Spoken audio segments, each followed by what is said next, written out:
Hey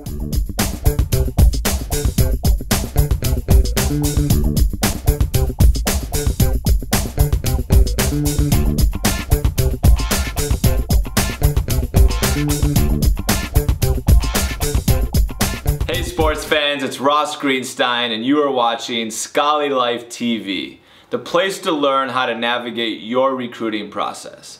This is Q&A Friday. Today's question comes from Jane, mother of 15-year-old Sarah, and she writes, "Hi Ross, thank you for all of the great work that you do." You're welcome, Jane.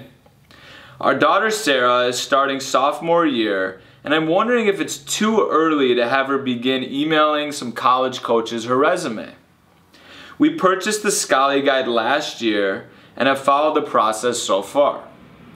In the Scholly Guide timeline, it says to send out the resume in the winter of 10th grade. But we were thinking of having Sarah send it out now. Is there any reason we should wait to send it out? My husband says Sarah is too young and we should wait. But I keep hearing that you cannot start this process too soon. Thank you for your help, Jane. Jane, thank you for your question. Unfortunately, Jane did not tell us what sport Sarah is playing, and therefore the answer is not a one-size-fits-all. For some female sports, the recruiting process starts before sophomore year. For example, women's volleyball. I'll do my best to answer this question without knowing the specific sport. Jane, let's take a step back. Make sure that Sarah has built relationships with local college coaches and local athletes, that she has an idea of her level of play, and that she has made a proper school list. If you can check off those three things, then it's time to create the resume and email it to the college coaches.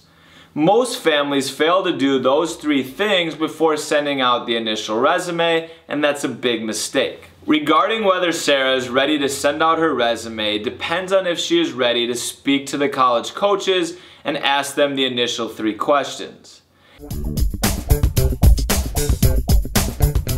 Sending out the resume without the follow-up call is a waste of time, as I am sure you have heard me say in the Scholly Guide. If Sarah's watched quarter 2 video 4 and she has watched quarter 2 video 6 of the Scholly Guide, then I would say Sarah's recruiting process is ready to start. Jane, that was my A to your Q. I wish Sarah the best of luck with her first few calls. It's okay if she's nervous, she will do great. Now I'd love to hear from you. When do you think athletes should send out their resume and start to ask the college coaches the initial three questions? Have you had an experience where the student athlete was ready to send out the resume but not ready to call the coaches? Stay on your game and keep pushing to find the right school on and off the field of play. There's a school out there for every student athlete that wants to play sports in college. Thank you for watching. I will catch you next time on SchollyLife TV.